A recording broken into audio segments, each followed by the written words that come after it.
Bonjour! Welcome, ladies and gentlemen. Fasten up your seatbelt and enjoy this journey into Muse World with Lamia Norbert.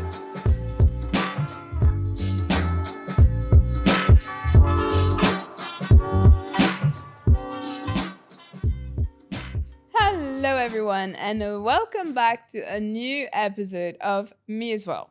So, today, a guest of mine is a good friend of mine. As always, you know that most of my guests are all my friends, but most importantly, she is someone who's in real estate. So, we will be discussing about, first of all, her early years of where she's from, what brought her to Dubai, what made her choose real estate, and we'll talk about the real estate world in Dubai. And give you the proper picture of what real estate is in Dubai, because it's not always about what you see like selling sunset. So, hi Olivia. Hi Lamia. How are you? Am I allowed to call you that? Of course you can, love. Whatever you feel comfortable. Lamia to me. Okay. How are you? I'm good. Thank How are you? I'm good. Thank you for making the time for me. Appreciate Thank you for bringing me on. My first one. Yes, first and definitely not the last one. Mm-hmm. So, tell me something. I like to kind of get a little bit of my guest early years, because I love to know. Obviously, I can tell, and I think the listeners also can tell through the accent. But where are you from? What was your early years like, and what brought you to Dubai?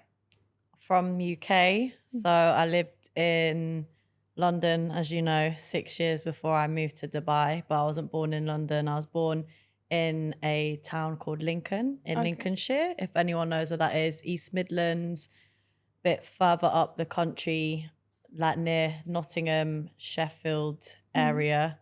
Lincolnshire's like on the right hand side of that. And then when I was 18, I left. Grew up on the farm, wanted the city life. So moved to London at 18, lived in very same areas you lived in. Yes. And our paths didn't cross then, 100%. even though we were 10 minutes down the road from each other. I swear. Maybe, we must have bumped into each other, but we don't know. And now look. But so moved to London 2018, and then left there at the beginning of this year for my next chapter, which is here in Dubai. So tell me something. What made you want to come to Dubai? I visited Dubai before. Weather is a big factor because I like to travel a lot, and I always feel like my best self when I'm in the sun and in a warm climate. And even the thing about seasonal depression, not to go to that extreme, but the mood I have when I'm out in the sun was a very big factor for me, which made me start thinking that I was like, I definitely want to live long term and settle down in a hotter country than the UK, as much as the UK is my home and I love-hate relationship, let's say. But so that was one reason. And two, being opportunity, as that word is always mentioned with Dubai by 100%. Anyone that comes here, is the opportunity word. Yeah, I agree. So then you moved, remind me, April. Yeah. April, you made your big move to Dubai. Was it what you expected? I expected it and hoped and wished that it was going to feel comfortable and feel at home. So I'm going to say yes, because I just knew it was going to work out. So I'm going to say yes to that question. It is what I expected, even though there's a lot of unexpected things that happen throughout, but just in terms of moving and settling here, yeah. Do you think you faced any kind of like what would you say would be a challenge you faced, or something that was hard for you to cope with when you first moved here? To be fair, I don't want to make it sound like I've got no emotions, but I already did the big move when I was 18 to London, because where I grew up compared to London was like two different worlds, like coming from like a small town, countryside farm, and obviously doing that at a young age. I know obviously moving country is a different ball game, which I get. So the things probably I would say are the like doing your health checks, the bank, like all those like bits and pieces were the challenge because it's not known. But in terms of the coping sides, I'm quite strong, so I'm very grateful for that. Obviously, I do miss family, friends, and whatever, and people have visited, but I didn't find anything too difficult. Obviously, maybe I haven't been presented with anything difficult. I could say like the driving, for example, which I know we can relate to. Yes. But that's an everyday thing. I think by now you must be like, yeah, okay, it's fine. It is what it is. You gotta just deal with it. Yeah, count your blessings. But yeah, just the small things like just visa, bank account, doing the blood. Yes. Remember when I got my blood taken? Yes. And I passed out. Yeah, because we're both scared of needles. And we're both scared of this whole procedure, to be honest. I think that is one thing that for me as well was the hardest part. It's like the whole, obviously, like for example, when I moved to London, I had everything ready. Like I didn't have to get anything ready. My house was ready. The only thing I had to get ready was like my bank account and register myself for the like utilities. That's it. And yourself, and like mentally. Yeah. But then here it's like a different thing. It's like, oh, I come here and that's when I start all the whole procedure. Let's not talk about the medical because this is a nightmare to both of us. Yeah. But you worked before in London. Yeah. What were you doing there before? I started with a big retail company. I was doing like floor manager role, and then I went into operations, so operation management, warehouse, and then the company I worked for is a great company and I had such a good time with them. And it's one of those companies that once you're in, you could go into the head office, stores.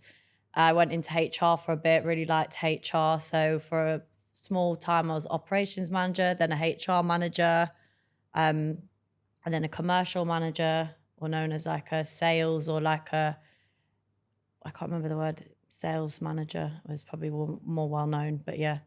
So then for me, that's how I, obviously, because I know you, but that's how I see it. It's like you've got a lot of skill set in your hands because obviously at a very young age, you started to work. You've been through it all. You know what it is. Yeah. You know what it is to be like starting from rock bottom to go all the way up as a manager. And even some people think being a manager is easy, but it's not. Hence why I'm here, guys. So you decide then to come here and you take a job that is, I would say in my eyes, not the easiest job in Dubai because of the competition, which is real estate. Yeah. And not only you work as a real estate agent, but you decided to choose the most competitive and the most, I would say, hard-working area, as you can tell from the background. I know, that's how I'm looking. She is a specialist on the Palm Jumeirah. Yes. Which was also an area that I used to do before becoming a conveyancer. I was also, guys, little side note, if you guys didn't listen to my previous episode, I was also an agent when I first moved to Dubai. And I was in her shoe.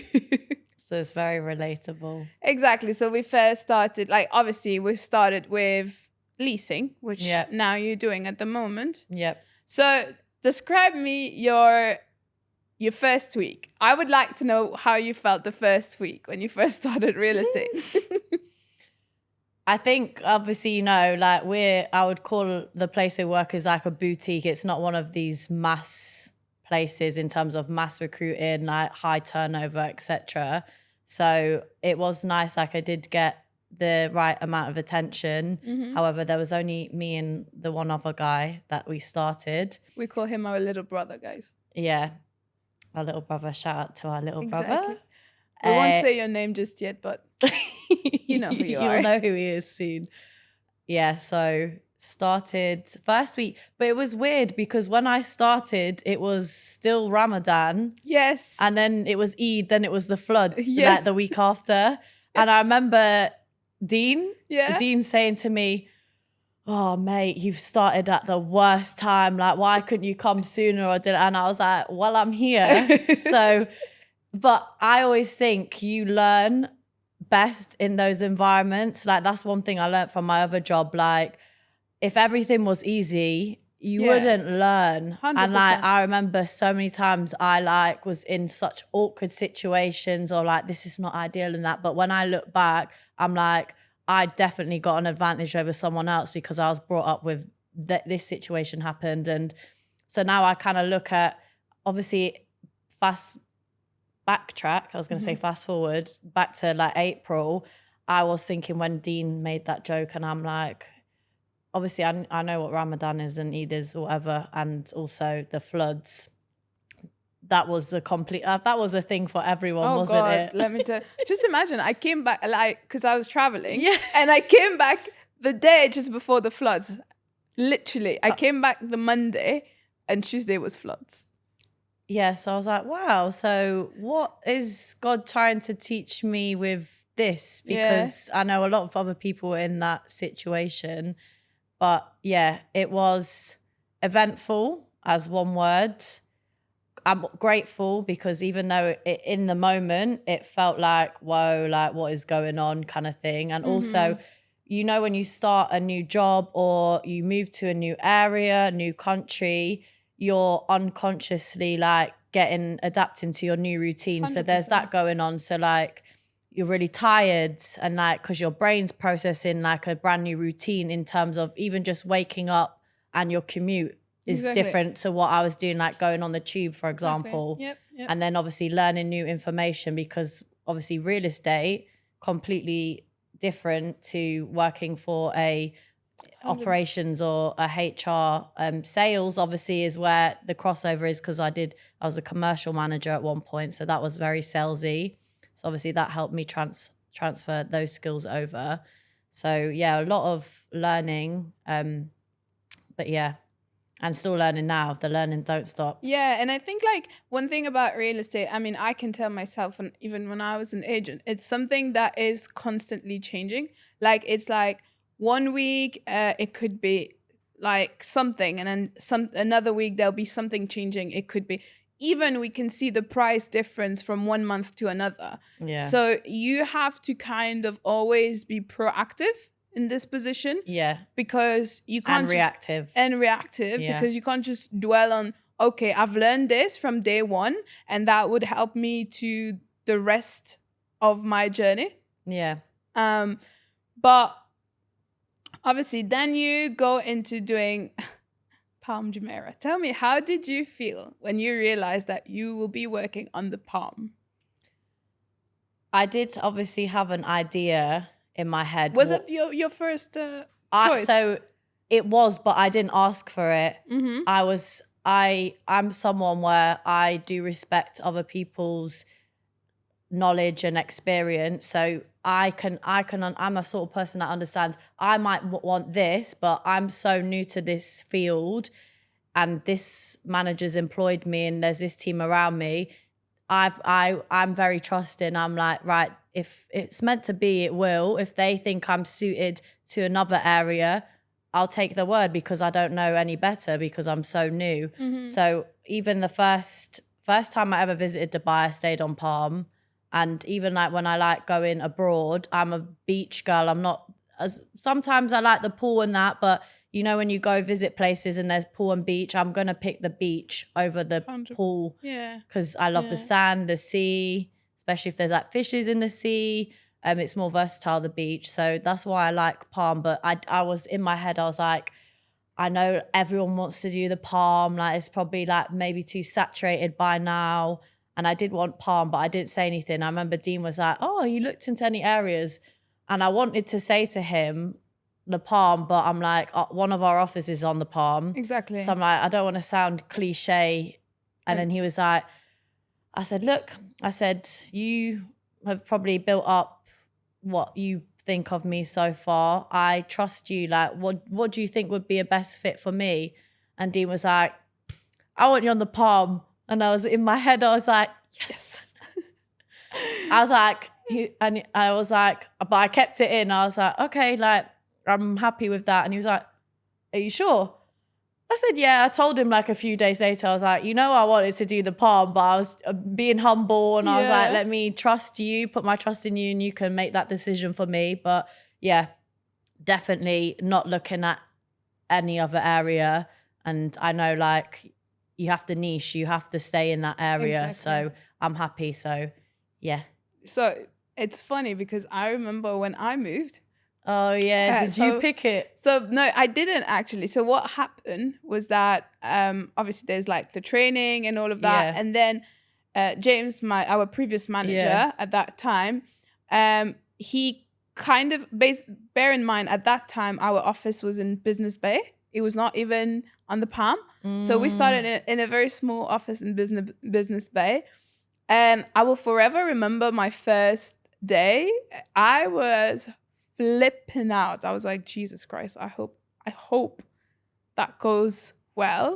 Anyway, but one thing is like James and at that time Victoria, who was also part of the team, she was also HR, and they made me very, very comfortable. Good. So, and I didn't know any other area. I was like, he was like, oh, did you think of any area? And I was like, oh, I was thinking maybe downtown because obviously we're close to downtown. And then he's the one who said, he's like, listen. Because he loved the Palm. Exactly. He loves it. He is, and he's like a freaking master. I call him the master of the Palm because I've seen him in action in the way that he I've never met this man, but I know. Oh my God. He always blew my mind when it came to like the Palm. And then, so he's like, do you know what? I would actually see you doing Palm because based on your personality. So you didn't ask for it either. I didn't ask for it either. Personality, that's personality played the game in that. And I was like, you know what? All right, why not? Yeah. And that's where the whole research started about what is the Palm and all of that. And I remember the last day. So obviously it was for us like a whole week of training. And then the Friday, he was just like, there was me and another guy. We started together. And we both were doing Palm, so we were like... Was this like what your brother is to me? Yeah. So we were like... The little duo. Exactly. We were like the little duo. And obviously we were the only one doing leasing. So we were like freshly from the UK because we both flew straight from the UK to Dubai. And you didn't know each other? No, we didn't know each other. Yeah. We met there. And slowly we became like very good friends. And I remember that Friday, he brought us on the Palm to kind of show us what Palm was all about. Yeah. And I was like, mind-blowing moment. Like, wow. It still does even now. Like, just, entering the Palm, it's just another feel when you enter like the whole... It's going into another dimension. Exactly. So, yeah, I get what you mean. And I am really, right now, if I think of my previous years of being an agent. I'm not that old, but yeah, it's been a while. But as an agent, I truly believe I'm so glad I did Palm. I've learned a lot.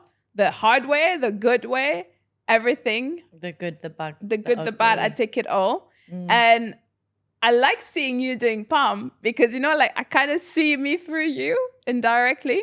Yeah. So that's why I'm telling you, you're smashing it, girl. Yeah. But let's talk about the first deal that you closed. Oh, yeah. Golden Mile. I have some freaking fun fact to tell you about mine. But tell me about... Was that the day I broke the bell or was that another day? That was the day you broke No, that... Yeah, I broke the bell. So, guys, we have a bell in the office. Like selling Sunset Bell. But it's not anymore because it's broke. And it's hanging on by door. Put a elastic band to fix the bell.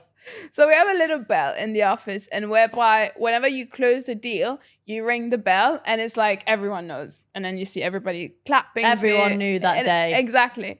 So obviously you closed your first deal, but I want you to tell me, what was your experience about? Tell me everything that you felt, the good and the bad about the first deal. For me, it's just getting the confirmation and the contract signed rather than seeing the money, because you know the money's always going to come, and if it's all about money, then I don't think it's 100% the right job, because it needs to be other like self-fulfilling factors. It was a listing of yours. Yeah. Okay.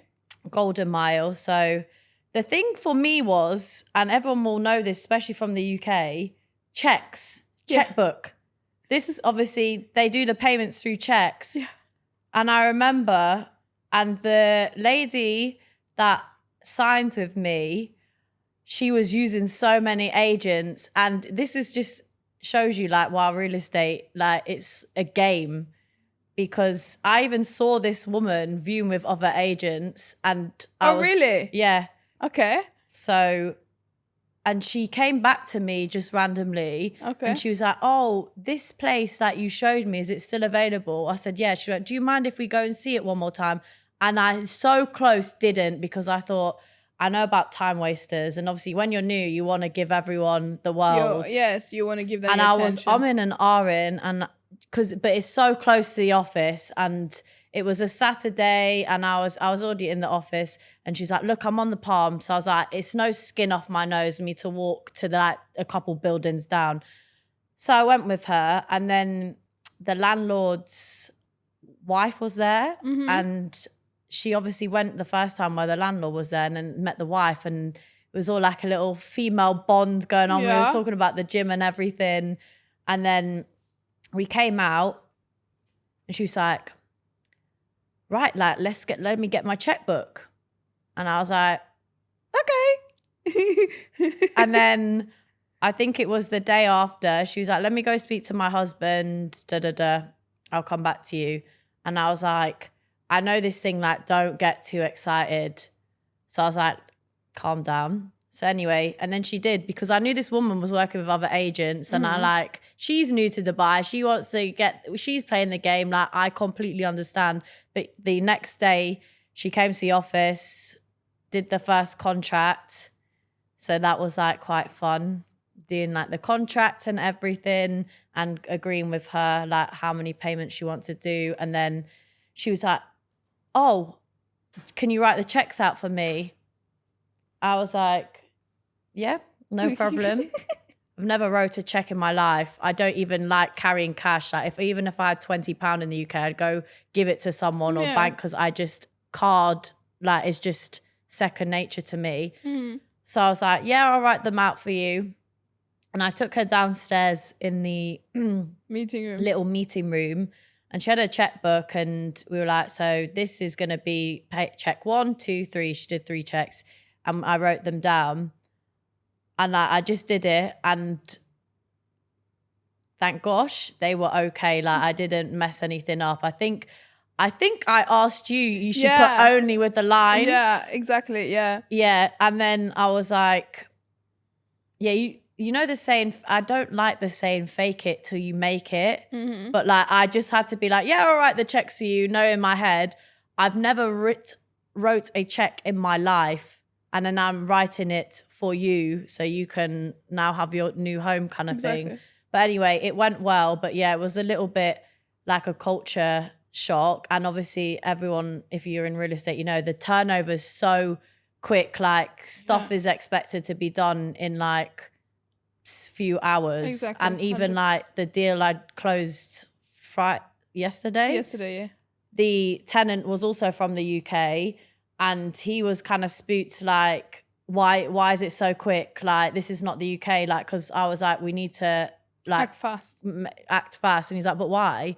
I'm like, someone will take it. Like, it's Dubai. It's not like the UK. 100%. But going off topic, back to the first deal, yeah.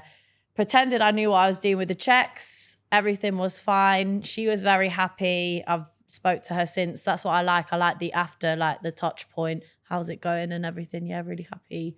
So yeah. Yeah, I can imagine. Yeah. Do you know what the thing is? And that I agree. I'm happy you actually mentioned that, because people think that if there's a property advertised, that property's gonna wait for you. Like, Not here, love. Guys, if you see a property that you like, that property, and if it's well priced, it's just gonna go like that. Yeah. And that is something where we were, again, talking about proactive and reactivity is the moment you have that offer in, it's like go, go, go, go, go, go, go. It's like time is of the essence. Time kills deals. Exactly. That offer is in.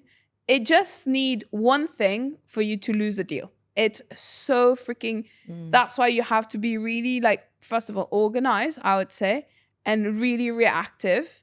So I'll tell you my first deal. Yeah, I want to hear. How have I not asked you about yours? You've never heard about, so I want to hear this story. So basically through the training, we were taught how to basically have a conversation with like landlords that we worked with in previous years, you know? And there was actually this landlord, again, James knew him very well. And he's like, call this guy and speak to him. And I was like, what? He was like, yeah, just give him a call. And you know, so I'm here calling the guy, say, hey, I'm working for X company. And yeah, I'd like to know if I could help you with your property, la, la, la. He's like, oh, I'm not here at the moment, but I'm in Russia. I'll call you when I'm back. I said, but drop me a message on WhatsApp. And I was like, of course. Okay, sure, no worries.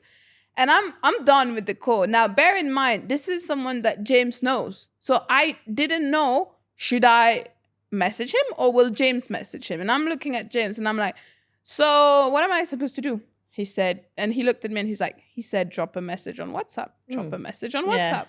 So I was like, okay, cool. So I'm here sending the message. Hi, la, la, la. We just spoke on the phone. Thank you for your time. Let me know when you're back. The whole shenanigan of the message. After 1 week, so my second week in real estate. So you spoke to this guy your first week? My first week. Okay. Second week, he reached out to me. He's like, hey, my property is coming available. Can you list it online for me? And I was like, that's a dream for them to ask you. Yeah, because we have to ask them. Exactly. And I was like, oh, all right, no worries. Let's move forward. I remember, bear in mind, everything I've learned in training, I was like, oh my God, what do I do next? And I'm here. I'm like, James, I have this listing, but I don't know what to do. And he was like, all right, there's the listing form, get it signed, get all the documents, and then set photography set the photography, everything. And it was a tenanted unit at that time. Yeah. So I got everything, got the property listed like within a day. Everything was live and everything. And I remember over the weekend, I get one lead out of it. And I'm like, all right, hello, Mr. Whatever. He's like, yeah, but he was a bit flaky because he was like, yeah, I'm looking to rent. But I was like, okay, let's go for viewing. Because one thing that people should know when you're in real estate, you could be doing viewing any day. It's not just a Monday to Friday job. It's a job that you can even be doing over Sunday to Sunday. Exactly. There's no day of like, oh, today. It's if you want to make money, you got to be willing to kind of make sacrifices and be make like yourself available. Exactly. Because times. Viewing for me, this is how I used to see it. Viewing, potential deal. Yeah. Simple as that. You get your listing, you get your client, you get a viewing, probability of you closing is like at least, if you qualified your client properly, correctly, yeah, at least 80 to 90%. Mm-hmm. And if they're not flaky. Yeah. So he was a bit like unsure. And I was like, okay, if you want, let me know whenever you want to do the viewing. I can do the viewing whenever. So yeah, that's what you start off like saying, oh, when you're free, like we'll go whenever. Exactly, whereas I tell them the time now. Exactly, because that was my first thing. I didn't know what was the kind of approach, you know? And then there's another guy. I get a second inquiry, and that was again over the weekend. And he's like, yes, so I'm qualifying him. And he's like, yeah, I want to go in this property because I have family down to another building. It was Shoreline. So he was like, I have family in the same line, da, da, da. And I was like, okay, cool. I'm getting ready. I'll meet you. What property was it, by the way? It was Shoreline Al Habul. Habul. So closest to Nahil. Yes. Yeah. It was Shoreline Al Habul. And he had family towards the same line. Like his friends and family were all towards the park facing of Shoreline. So I was like, Yeah, okay, perfect. I'm calling James, and I'm like, James, I have a viewing. I'm getting ready now. I'm going. He's like, you'll be okay? I'm like, yeah, I think so. And then he's like, okay, you got all your information. You know what you need to tell about the property and all of that. And I was like, yep, sure. Then I called my ex-colleague, who was like brother to me, my partner in crime. Yes. I was like, hey, you know what? I'm going for a viewing. Want to come along? He's like, yeah, let's go. So we did the viewing together. Ever. And we went. Obviously, there was a tenant inside. So there was that much I could kind of help him with, because very often when there's tenant, they'll ask certain questions directly to the tenant. Yeah. But thank goodness them tenants were really kind, and Good. they were like, Good. so yeah, fast forward after that, after a lot of back and forth of negotiation about the price, the landlord only wanted one check. He was not open to more than one check, and he wanted that price. The guy, the tenant, tried to negotiate the time and the amount and the check so many times. But that's when you know that if someone wants it, they'll take it. And he took it. He was like, okay, after that was Monday. How many times did you guys go back and forth? So Saturday we started the negotiation. Saturday, Sunday. Monday I'm calling him. I remember I was on my way to the office in the morning, and I'm like, listen, he's not going to accept two Anything. checks. If it's either one check, Or that not? amount, or you'll have to give me time and I'll find you another Yeah. option. He's like, okay, let's go forward. I was like, okay, let's go forward then. Was this what, your second? Third week now. And then third week. I love hearing stories like this. Third week in, I reached the office and I'm like flipping out. I'm like, Jesus Christ, what do I do? Thank goodness James was here. We kind of obviously did the contract. He gave me the checks. He came, signed The check. the check. The check. That obviously with the commission. Yeah. Brighton. Till now, I did not believe it was real, because I still needed the signatures from the landlord. But the landlord was actually a POA. Oh, Let's let's not not get started. let's not get towards this, because otherwise we'll stay here forever. POAs. So fast forward after that, obviously the trick of this deal was that the tenant was leaving like around the end of that month, Okay.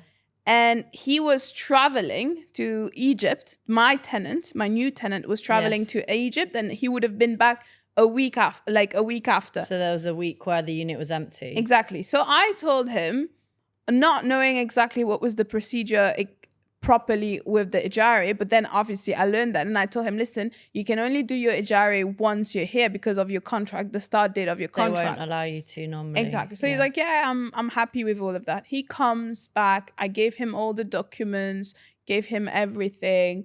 He goes off and he does his ijari. I missed one document that I was supposed to give him, and he called me and was like, Lamia, where's this document? And I'm like, oh, sorry, sending you right now on WhatsApp. Send it to him. I started to flip out already. Anyway, he get his ijari done. He's doing his moving. He moved in. Obviously, you can only do Diwa and Empower after you're based on your ijari. He's doing his stuff, and he could not do the Empower. His Empower was Lamia. I can't do this. Then he literally, Yeah. it was like, this is unacceptable. Pass me the number of your manager. I don't agree with all of this. La la la. And I'm like, fucking hell.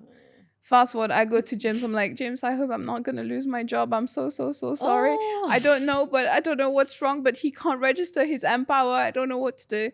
James starts to speak to him. Then we both go to Empower. He's like, don't worry, every problem has a solution. He's the one who taught me how to stay calm in those kind of situations. Yeah, you have to. And we go to Empower. Turned out that this property, all right, the owner now, okay, did not register himself as the new owner. He bought that property from when it was tenanted, and he never actually registered himself. So it was all this time, the Empower, obviously the bills were being paid because By the old tenant. Yeah, because the Yeah. old tenant was always there. But the name of the owner was of the old owner. So that time period where it was empty. That's when was- afterwards it clicked. So basically, he could not register his Empower because the documents he was submitting was not matching. Because the owner's completely different.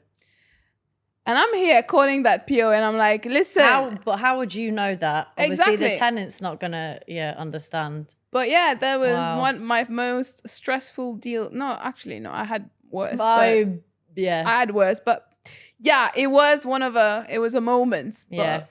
yeah, You don't forget your first deal. I'll never forget that. 3 weeks in, and things happen so fast. You're like, You need to think fast. exactly. But people think when you go on a viewing, it's like, oh, hello, open, this is the door. But it's actually more than that. And why I'm saying this is like, obviously in Dubai, you have agent that does like couple of areas and they think they know it all. But what our company, to one. exactly, what our company kind of thrive on and really push each agent is to be specialized in one area. Yeah. And I am really happy to be specialized. Obviously, it is kind of limited in terms of like what you know, in terms of, but at least you know whatever you're delivering to But then if you've got specialists like in the same office as you, if you don't know something about another area, that's the beauty of it. You go to Dubai Hills or Damak Hills and be like, oh, what's the situation here? And they should be able to educate you and vice versa. Exactly. So I think one thing that is super important is like your product knowledge, how much you know the in and out of this property. It's not just about opening a door. One misconception that I feel is seen from the outside world, that doing a viewing is all about opening the door. I'm talking about inside that house and inside, like, I'm so used to saying house because you don't have houses here. the Apartments. UK. Apartments, yeah, but it's not. It's almost everything outside that. Exactly. Because you can see the house. 100%. Apartment. So it's like, you need to know, like when I say everything is everything, you need to know that area as if it was your baby. Like you need to know everything. Where's the closest beach? Where's the closest gym? How can you move in? How can you move out? And I think that is what stands out as an agent, because let's face it, even though real estate here, there's a lot of agents. 60,000? Yeah. How many? Registered, by the way, huh? because you know you have those people that are agents, but I'm like, do you have a RIRA? Okay. But out of these 60,000, how much are qualified and actually can deliver good work? I'd say maybe like 10%. Yep, exactly. 10-20%. Because it's not even half. Exactly. It's like, even I have people telling me like, oh, you know what? We don't want to buy here in Dubai because we had bad experiences. And I'm like, I don't blame you. I know, but you should know who you're contacting, you know? But you tell me, if you were to kind of explain someone why the Palm would be suitable for them, why do you think it would be suitable? What is it with the Palm that is unique? Because a lot of people will come to me when I started to do Palm. They were like, yeah, but Palm is very expensive. So what is your approach when you have people being like reluctant about the Palm? Like anything that is expensive, it's expensive for a reason. And you know the saying, you get what you pay for. Mm-hmm. Whereas, and also you have to be, like I said, I picked the Palm because I like that lifestyle. Like some people like Marina, downtown, that's fine. For me, that's a different lifestyle. There's different things there that attract people. Whereas the Palm, the selling point is, well, firstly, man-made islands. Like, you know, it's so surreal. Like, you know, when you said you were driving onto the Palm and it's like going into another dam. It is, because you just break it down. Think 20 years ago, we'd be drowning in the sea. Exactly. I sometimes stand in the park and be like, oh, do you know what's so funny? if this was 20 years ago, I would be under the water right Yep. now. Exactly. And like, but anyway, that's obviously one. And two, beach lifestyle. 100%. Beach lifestyle. And it's green. It's just that there's a feel to it. You know, if you've been there, there's a feel to it, which I don't believe you get in other places. Because, for example, Marina, downtown, I use those as comparison because they remind me of like, you know, like Canary Wharf in London, like concrete jungle. Some people love that. Exactly. Yeah. I completely get it. Some people love the skyline, the city, New York kind of vibe. For me, I don't really like it, to be honest. And that's okay.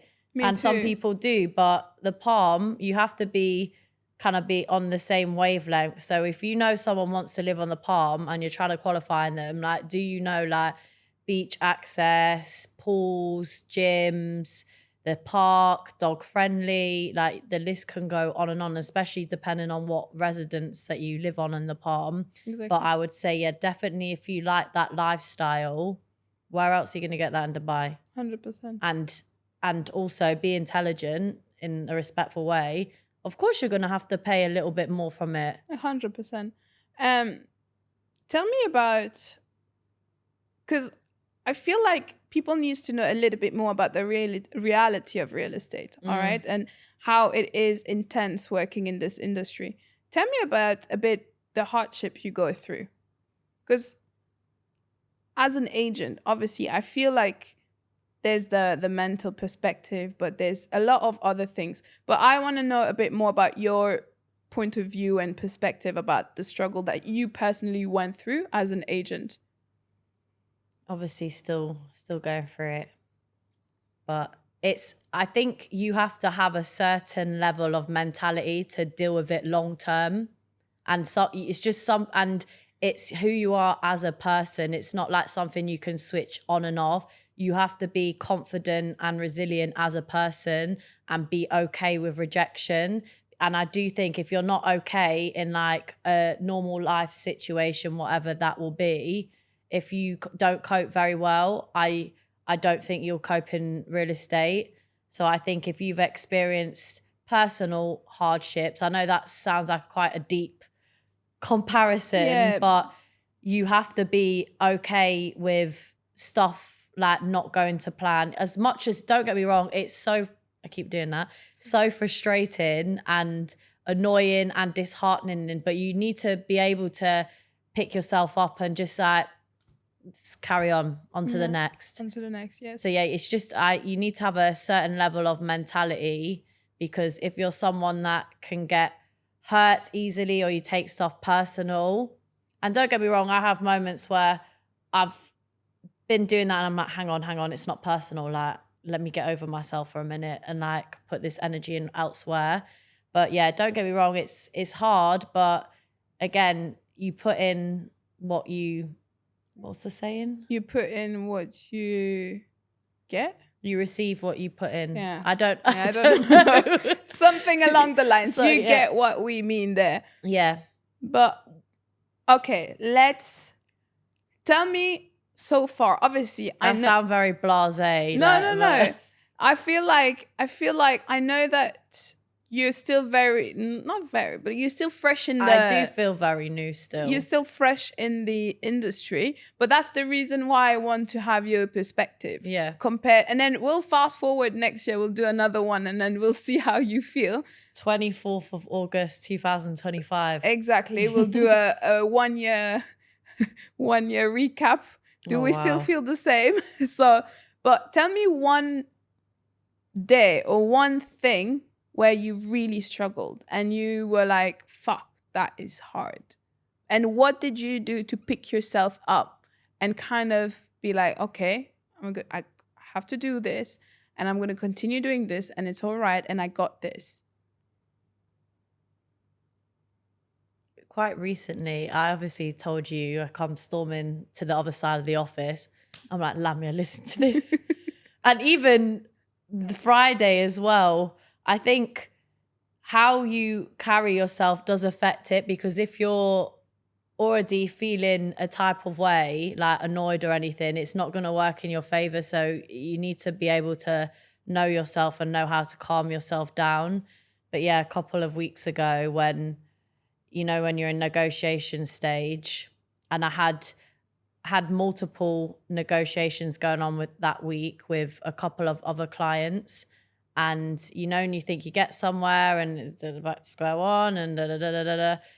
And bearing in mind, I think it was 2 or 3 deals in negotiation. Yes. And again, like I said, I'm new. The last other deals before that were done on their own, if that makes sense. It's like pretty straightforward, like viewing, offer, sign, contract. Yeah, and also done. I wasn't doing that with another client that week, for example, whereas I'd done viewings and negotiations in the same week with 2-3 different clients. Yes. And obviously that was the first for me, because it was like, I've done it with one person, now I'm juggling 2-3 in the same week and learning how to spread yourself equally between these 3 people, and they're all very unique situations. And it was literally like all 3 of them was going well, then it was down, then it was up, and then you think, and then also again, remember the other one in Golden Mile that got signed and done, and then it got undone. It got undone. Simple as that. Which was the week before. Yeah. And you've kind of like, don't let a bad situation determine the next one, because I was thinking, because this has happened, I was worried like that same situation was going to happen with one of these other deals. And yeah, the way I dealt with it was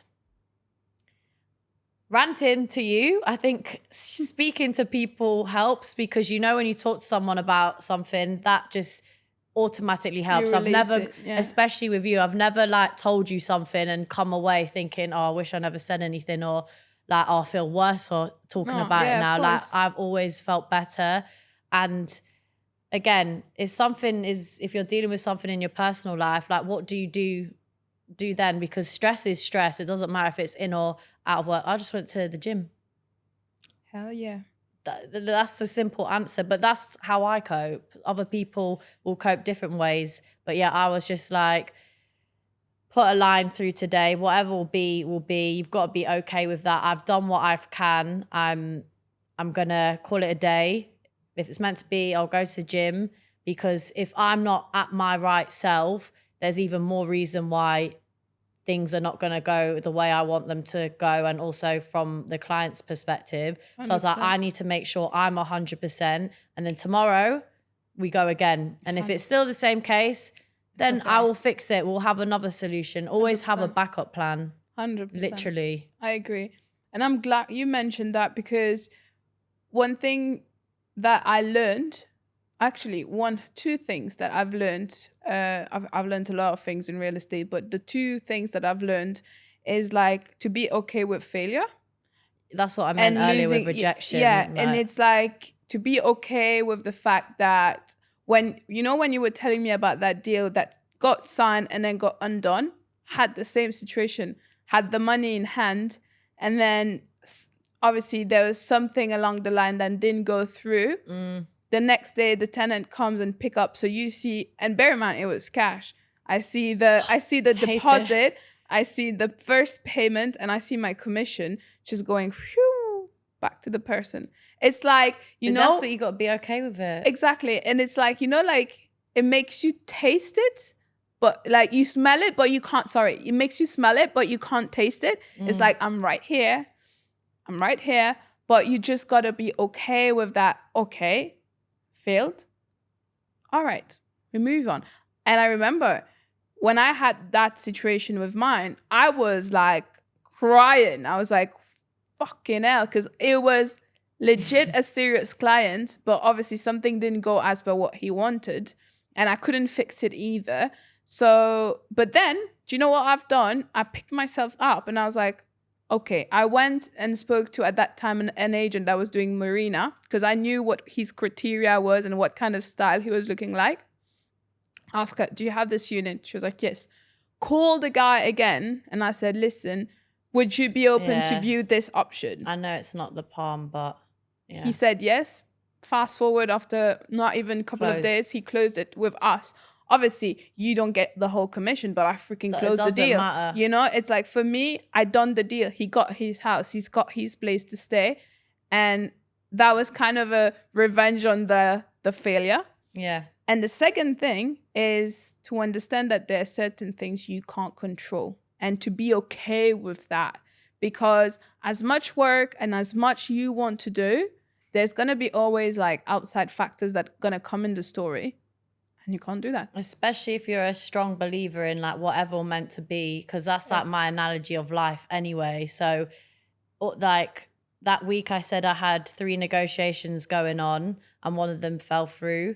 One of the reasons why it fell through is because the landlord's got a better offer. Again, it happens. Put yourself in the landlord's shoes. Of course you're going to take the better offer. I found out that offer fell through. So I go back to my client. I said, listen, that offer's fallen through. Do you want me to give him a call and see if like we can go again? And she said to me, she's like, really sorry, I've taken somewhere else.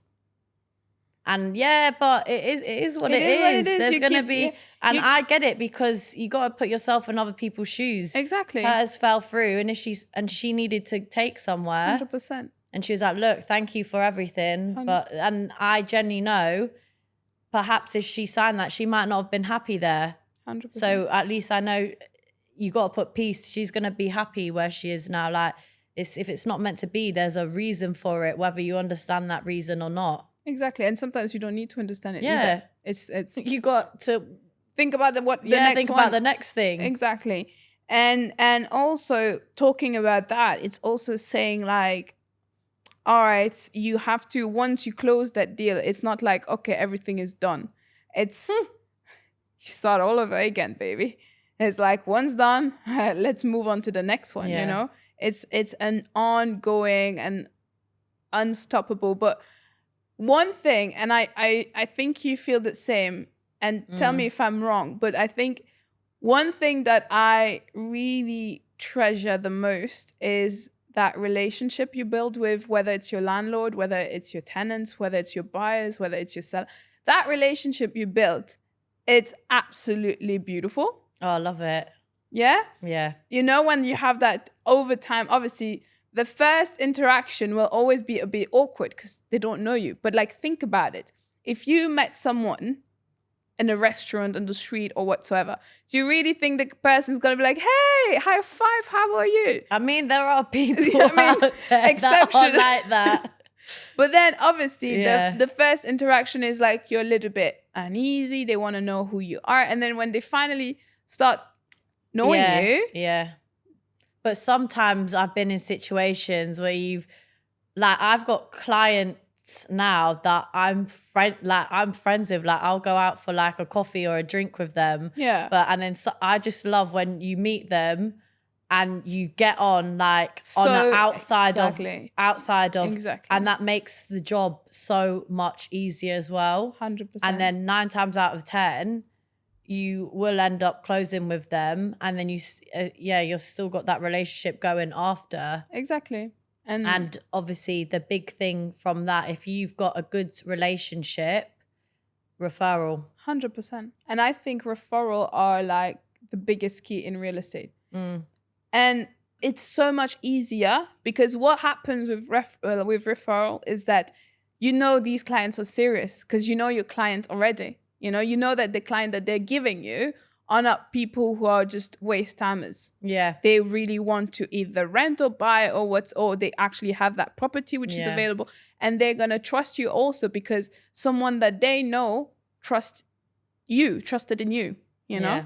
So that's another, I think for me, that's the beauty of real estate, the relationship that you have, at the beginning you become clients and agent, but then couple of months down the line, you're like hanging out together in a coffee shop or having food.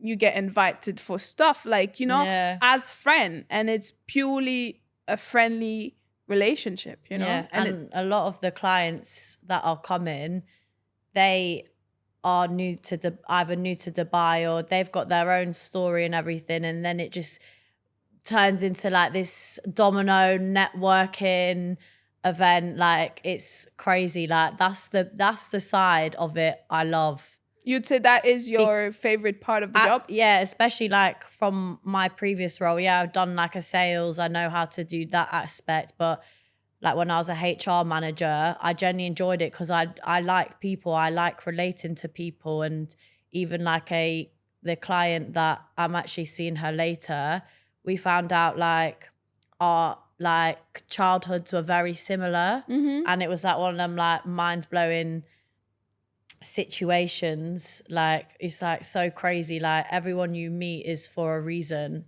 So you would say, if I were to ask you to choose one highlight ever since, one positive highlight, which one would it be?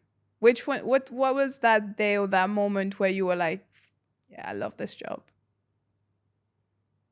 I think when you've qualified someone really well and you get them exactly what you want, and everyone, this situation, I see I'm getting excited. It's when you're in that situation where everyone is won. I've won because I've closed the deal. I've won because I've made not only the tenant buyer, but the landlord happy, everyone.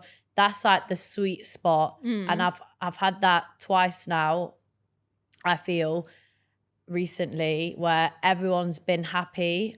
And that for me is like, it's just a good feeling. Yeah, it's just a good feeling because they're happy because they've got where their home's going to be for the next year or a couple of years or whatever. Or the landlord's happy because you got him exactly what he wanted. Like everyone feels like they've won. Exactly. I agree. So that's like when those situations have happened. Obviously, not everything is as smooth as that. But when you do get those situations where it has been, everyone is happy, that's like when you think to yourself, oh, I love this. Exactly. I agree.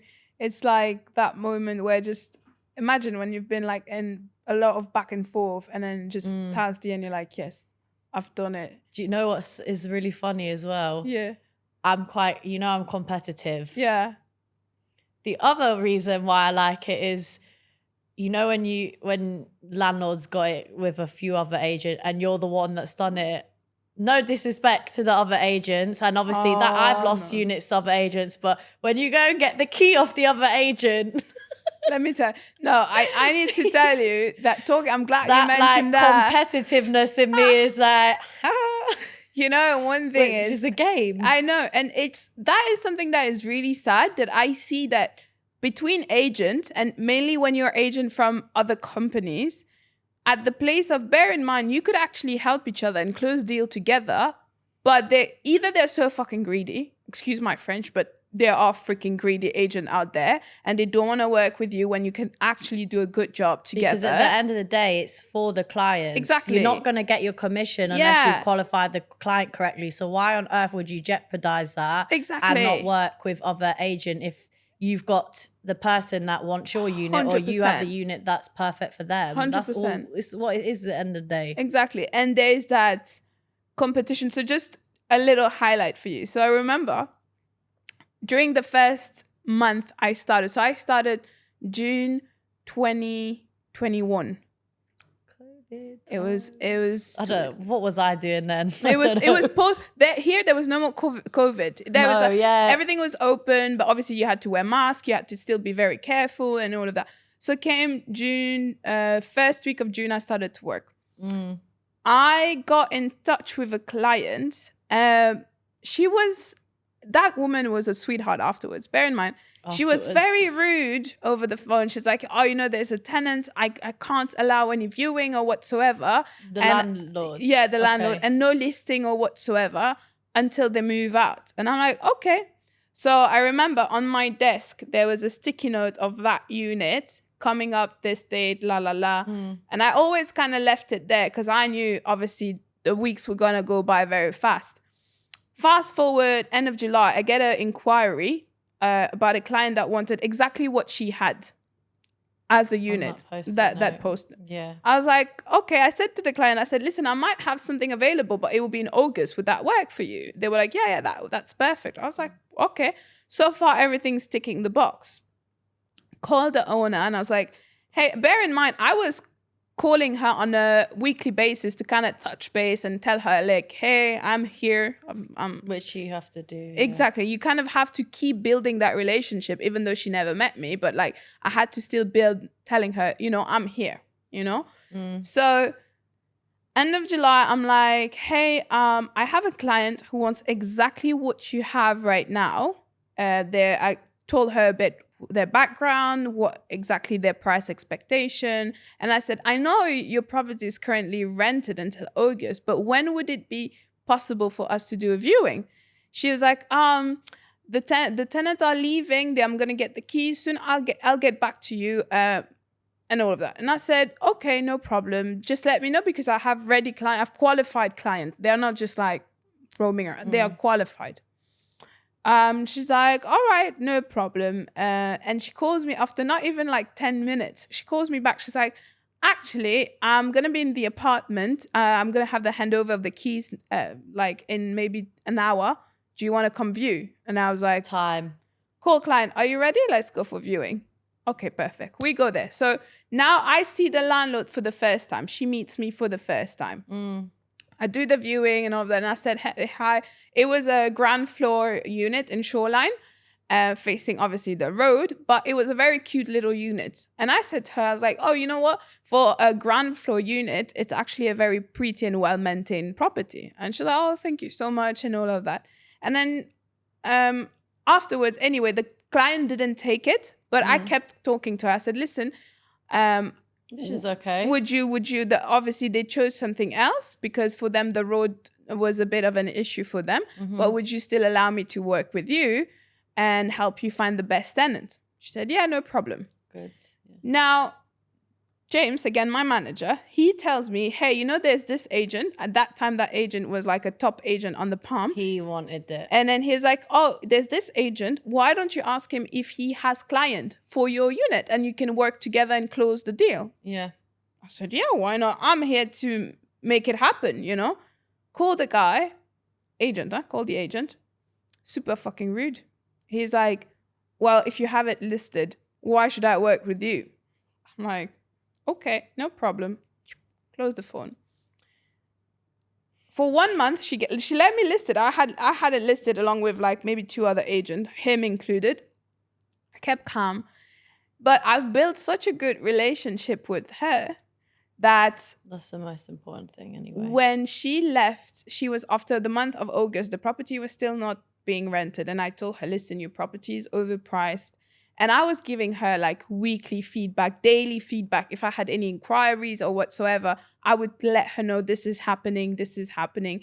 I was keeping her updated about everything that was happening in that property or everything that was happening on our back end as well with the marketing and all of that.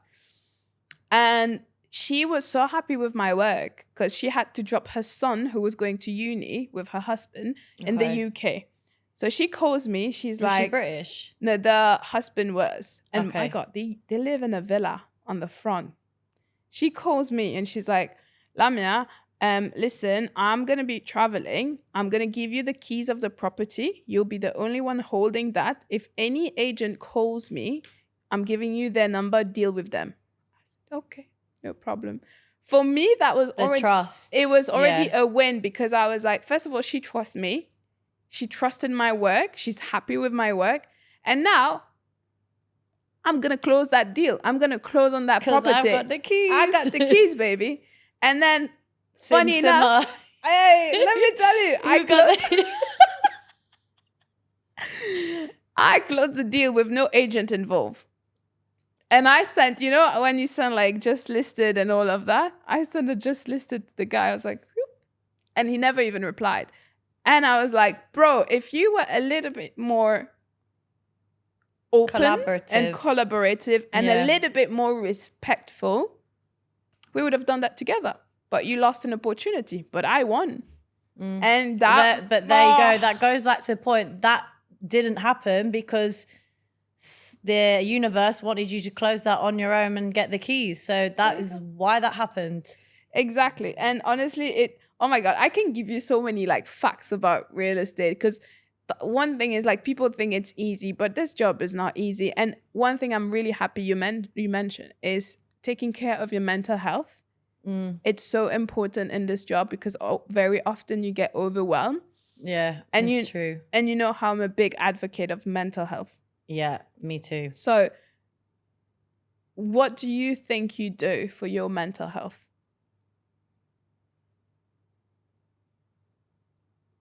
I don't feel like I do a lot. I do genuinely think I'm very blessed. Like the last, I would probably say a good several years, I'm very blessed. I'm very confident in myself. I know myself. I'm self-aware. Staying in terms of staying motivated.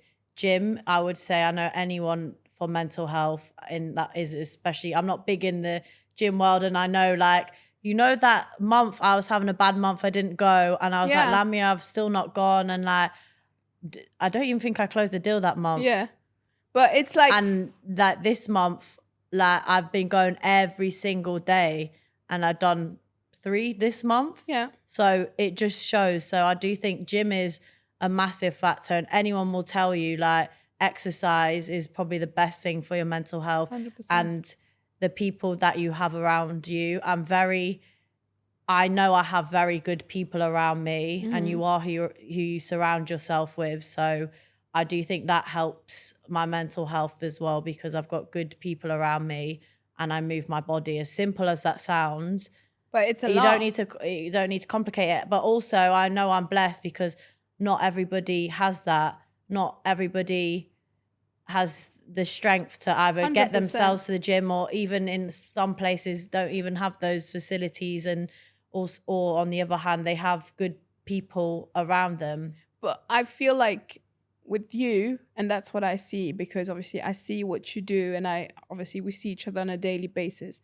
It's because you've built up that consistency, that resilient mind, and your determination to achieve your goal, and you know what you want, and you know that whatever happened, you will get there, you know? Yeah. And that's one thing that I truly admire with you. So keep doing whatever you're doing. Thank you. Thanks for listening to me, because you are one of those people around me. So before we end, and obviously before we end, I have a little tradition. But before we end and we move to that side, is there anything that you would like to say to maybe agent, or to maybe client, or to anybody who's like maybe moving from any part of the world and coming here and maybe want to attempt real estate, or who wants to give real estate a shot? What would you say to them? Be open-minded, and that applies to the agents, like with that example you gave. Be open-minded. Clients, they also need to be open-minded. And those who are moving here, whether that's for another job interview opportunity or for real estate, you need to be open-minded. I think it's so important. And I do believe you need to be, I always get them mixed up sometimes, a little bit extroverted in this field. Yes. Because if you're too introverted, you have to be able to talk to people and understand people, and depending on how much of the spectrum you are introverted, it makes it more difficult. And I'm not saying you need to be all the other end, because I know I'm not all the other end. And even like me speaking about it on a podcast, I would have never done this like a year ago, because I'm like, I don't want to be speaking like, do you know what I mean? But you have to be open-minded. You have to put yourself out there sometimes, and it will, whether you feel like that in that moment or not, it pays off. It will eventually. But yeah, agents, I think we need to collaborate better with each other. Because we're here for the same thing. Yeah, we're all here for the same thing. Exactly. We all want to win. And also if you do something sneaky or whatever, it's going to come back and hurt you in another way. 100%. With clients, I think need to qualify their agent as well. Hell yes. Hence why there's so many horror stories of, I saw like on TikTok, like a girl was saying that she knew someone that someone that wanted to buy a property, they apparently were in the negotiation stage, and the agent was like, oh, there's another deal going on. The landlords raised it a little bit higher. Anyway, they closed that deal. This is what I'm saying. Stuff will always come and bite you in the arse if you're sneaky and you lie, 100%. because something happened.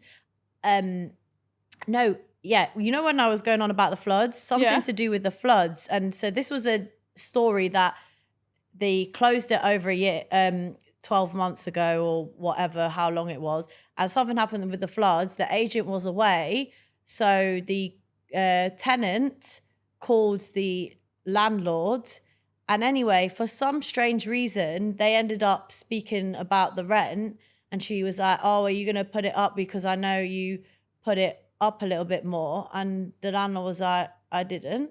Long story short, agent gave himself a top up. I had the same thing happening with my I did as well last week.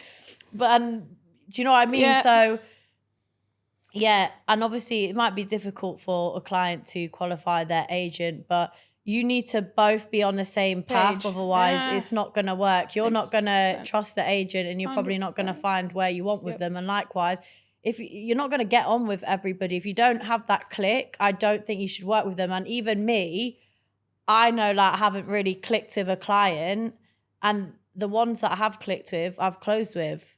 So I do believe, qualify if you can your agent from a client's perspective a little bit, because imagine you've put your trust in someone, and then obviously this flood situation, your you had to contact the landlord because the agent was on holiday, and you find that out.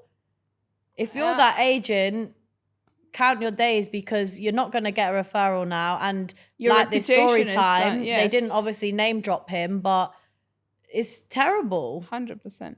I agree. But yeah, there's too many stories. We can give you a lot more. Don't Yeah. worry. We'll do the 1 year story time.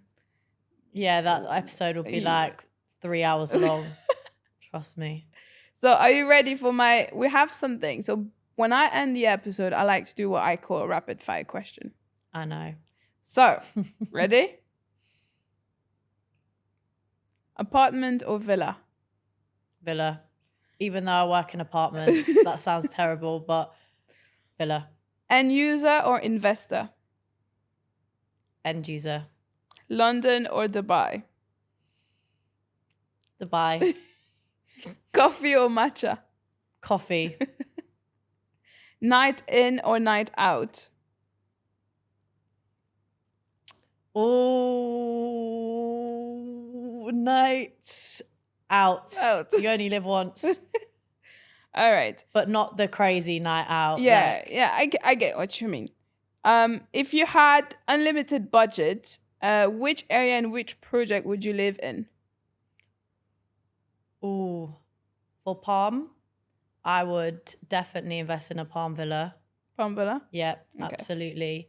And investment, Shoreline as well. Okay. Buy an apartment in Shoreline and renting that out. Okay.